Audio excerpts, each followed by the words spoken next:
schedules can be tough to manage at a small school. At Penn State-Harrisburg, we had a lot of night classes for our kids, especially when you're freshmen. Those bigger, survey kind of classes where you've got 80, 90 kids. Sometimes they would have them at night. I would always tell my players that, class comes first, you've got to go to class versus practice. So that's one time that a player would be excused from a practice if they had a class of some kind. College is going to be, unlike high school where you're generally done by about 3 o'clock every day. Imagine that's still the time high schools get done. It might not necessarily be like that in college. You'll have classes all over the place. So it's really good to get with a coach early on and find out what that practice schedule is looking like, and try to schedule your classes around it. It doesn't always happen that way. It doesn't always work out, and that's fine. Most coaches are going to understand that the class comes first. That's perfectly okay. But anything you can do to avoid conflicts is certainly great. It's definitely really going to be helpful for you and help your time management and your organization. In college golf, it is 2 seasons. Generally for high school, you're playing usually in the fall. You've got to play golf. I imagine most of you play in for high school is in the fall. Then in college, it's fall and spring. Our season would generally start late August when school started up. We would run until about mid-October. And then we would start up in the spring, usually right after St. Patrick's Day, and run until late April. We play about 6 tournaments a season for about a dozen tournaments a year. Most of our tournaments were 1-day tournaments. A couple 2-day tournaments. At the larger level, at the D1 level, it's almost all multi-day, 2- and 3-day events. But for us, mostly 1-day events, kind of like a high school tournament would be for you guys. Generally, 5 players would play in an event at the college level, whereas in high school, I think it's a little bit more, but that depends on where you go. I would set my lineup, my 5 guys that we're going to play on a variety of factors. Some coaches will just simply go with those scorecards that were handed in from practice. I would do a lot of different things in setting my lineup. That's a good thing for you to ask when you're going through that recruiting process again. Make sure that you know what the coach's criteria is for getting playing time. As I've said, the best thing about going to a small school is getting that playing time. Just make sure that you know going in what that formula is that coach is using to determine that playing time. It's definitely a good thing for you to know. I'll even talk, some really minute details. We would take a van to every event. You might laugh, why is he talking about taking the van? But this stuff's actually this is some interesting stuff sometimes, especially once you start doing it. We would take a van to events. We generally try and play tournaments within a 2-hour drive of our campus. That means the days can be kind of long. Usually, knowing what I know about high school golf still, generally you might be going to class in the morning and then getting out and playing an event in the afternoon. Usually when we go to a tournament, you're missing class the entire day. So that's always something that's really good to know going in for time management. Because if you're a guy or a girl who's playing in every event, you're going to end up missing some class. You're going to end up missing some classes. We had, my first years on the team, one of my first years coaching, I made the mistake of scheduling 3 tournaments in 1 week, Monday, Wednesday, Friday. And in college, you have a lot of classes that meet only Monday, Wednesday, Friday. So I had 5 players on my team that played every one of those events and missed all their classes for an entire week. So my athletic director asked me to not do that in the future, which I did not do. So that's important to know. We would go and we play in a tournament. We eat dinner afterward as a team. Basically, it can be up to about a 12-hour day total, including your travel time. So they're long days, but they're fun days. I would always try and get us to go to good courses. This maybe isn't the biggest thing for you to worry about as you go through the recruiting process, but it's a question to ask, like what kind of places do we play? I would actually bring us to some really nice golf courses, even down in this area, Rolling Green Golf Club. We would play a tournament at Lehigh Country Club every now and then. We'd go to Bennett Creek outside of Lancaster, Hershey Country Club. I'd always try and get us on some really nice courses. Generally, as some of you may know, playing high school golf, you don't get to go to the greatest courses. You're not playing Marion or Pine Valley.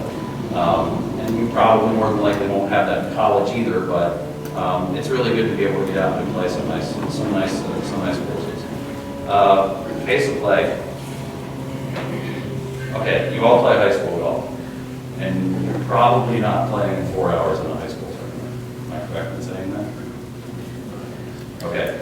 College golf is going to be even slower than high school golf for most of them. This is something that just drives me crazy. Chris just had an experience with this officiating event recently. We talked a lot about it. In high school, generally, the situation is that a coach cannot interact with the player touring around. At least it was when I played. I believe that is still the PIAA rule, although I'm not 100% sure about that. But in college, a coach can interact with the player going around. And sometimes that slows things down a little bit. If you have a coach that likes to get really hands-on with a tournament. I never usually like to do that. I like to just let my guys go play, and then we'll figure out afterward what went wrong or what went right. A lot of college events, they put guys in foursomes, which is not ideal for tournament golf. You really want to have threesomes. You probably encounter that, and sometimes I know, I'm sure in gap events we better for the most part. Sometimes it's unavoidable. Sometimes it has to be foursomes. So it can get really slow out there. And unlike some junior events where it is in case the players are really stressed and there's, in case you play cards and charts and all of that, and there's officials. With a lot of high-level junior events and college events, it's not like that, especially at small school level. So you will have some days that stretch out to 6 hours. I have been at a tournament once at Plymouth Country Club where it was 6 hours and 15 minutes for our players. That was 22 teams, so it was like 110 players. They put everybody in the foursomes, 6 hours. Some of these tournaments are huge. I mean, Brian can certainly speak to the size of D1 fields, but it's not uncommon to get 20 schools together in one tournament at the D3 level for a one-day event, shotgun start, put them in foursomes, and hope everybody gets done before the sun goes down. Another really big thing, and you might think this is funny that I'm talking about this, but I will, is weather. Because you're going to be playing in the spring, and I mean, you've all played, even though your high school seasons are in the fall, you've all played golf in the spring around here, so you know what it's like. As you may have picked up earlier, I said that our practices would generally start around mid-March, usually about St. Patrick's Day, is when we would start to have our first spring practices. And as many of you know, St. Patrick's Day around here isn't the best golfing weather. Rain suits are really important. If your school doesn't supply one, definitely invest in one. Once again, you may think, why is he talking about that? But I've seen it with some of my guys. It is important. Your bad weather game is going to be put to the test in college golf because generally, I'm sure you've all played in bad weather in high school events or junior events, but colleges, especially those late March and early April events, can get tough in the northeastern U.S. We played a tournament once at Lehigh Country Club up near Allentown. Fantastic golf course if you ever have a chance to get there. It's a great place. The medalist shot at 79 out of a 55-player field. One guy broke 80 because it was a little breezy, a little drizzly, it was cold. Those are the kind of conditions that you're going to encounter, especially playing in the spring. So it's just another thing to kind of be prepared about it. When we played our conference championship one year, we were in upstate New York, which isn't the greatest golfing area weather-wise. It was April, it was late April, right at the end of April, but we woke up the first day of the tournament and there was snow on the ground. And we went out and played. After about a 90-minute delay, so they could let, that one layer of snow melt off the green, we went out and played. So that was, hopefully I'll never have to see that again. That was kind of funny. But really, I would say one of the best experiences about being a Division III coach was the opportunity for a national championship. And granted, the odds are certainly against you, but if you go to a school where it's got a good program, where it's got a coach that cares, where they put the time in, and there's a great chemistry, great team unity, it's the kind of thing that you can have an opportunity to get to. And it's a great experience because even though it's Division III, the NCAA still puts it on as a national championship, and it's a lot of fun. It's just like going to a national championship for a Division I program. So it was a great experience, and I hope that if you do go to a small school, you get the opportunity to experience that. It was a lot of fun. Anybody have any questions on anything? Is there a break point as to who should consider a Division I or Division II, like a 75 average shooter possibly think about a Division I program, or is that a? That's probably, I actually had printed out something that actually is sort of a rudimentary thing. I actually always thought that the coaches are going to know.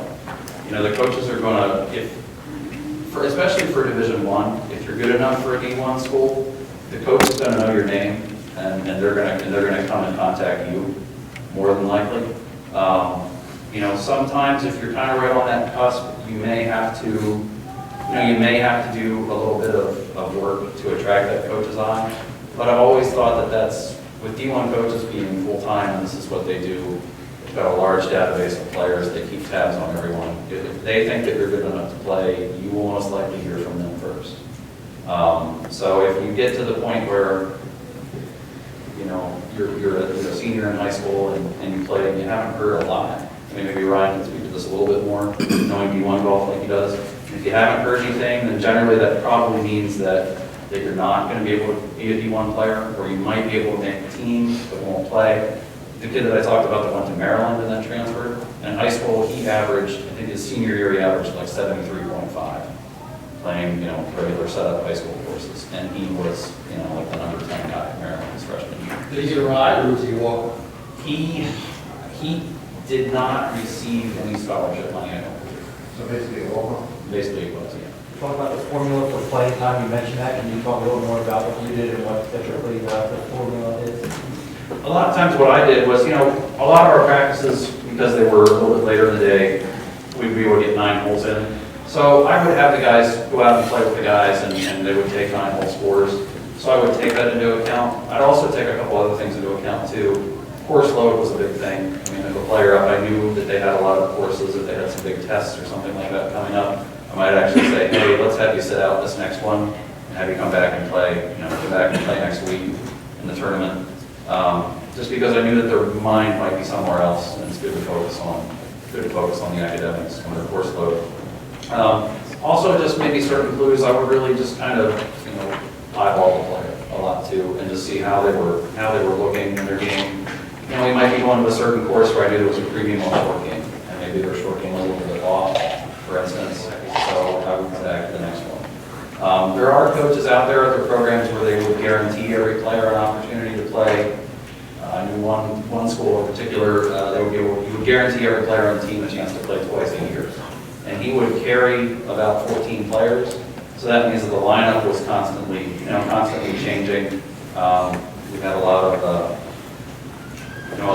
lineup shuffling going on, and they weren't always necessarily shooting their best scores because they would have players that might be struggling to break 100 in practice, but he guaranteed them a chance to play, which is great.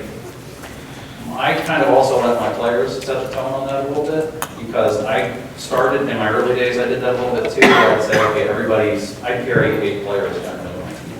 And I'd say everybody's going to have a chance to play at least once this semester.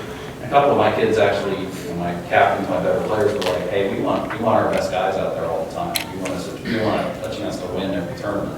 So I would default to that sometimes, not all the time, because I did want to have, everybody to have an opportunity to play. But I would really stake it more on, what their form was like at that time, how their scores were, how they were looking in practice, and just generally try and put the best